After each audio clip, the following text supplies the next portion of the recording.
ঐতিহ্যবাহী কালীঘাট মন্দির দর্শন এবার আধুনিক স্কাইওয়াকের মাধ্যমে মাননীয় মুখ্যমন্ত্রী মমতা বন্দ্যোপাধ্যায় কালীঘাট মন্দিরের নবরূপ নবনির্মিত কালীঘাট স্কাইওয়াক ও হকার্স কর্নারের শুভ উদ্বোধন করবেন আগামী 14 এপ্রিল সোমবার। কালীঘাট মন্দির ভারতবর্ষের অন্যতম প্রসিদ্ধ তীর্থস্থান ও অন্যতম প্রাচীন কালী মন্দির ও 51 সতীপীঠের মধ্যে একটি।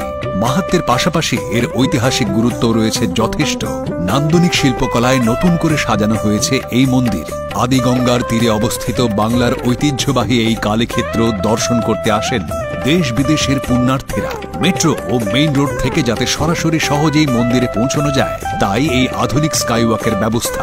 সুপ্রশস্ত ও সুসজ্জিত এই স্কাইওয়াকে পৌঁছানোর 3টি প্রবেশ পথ রয়েছে, মেট্রো ও মেইন রোড থেকে, হাজরার দিক থেকে এবং মন্দির প্রাঙ্গণ থেকে। পুণ্যার্থীদের সুবিধার্থে স্কাইওয়াকে রয়েছে এসকেলেটর ও লিফটের সুবিধাও।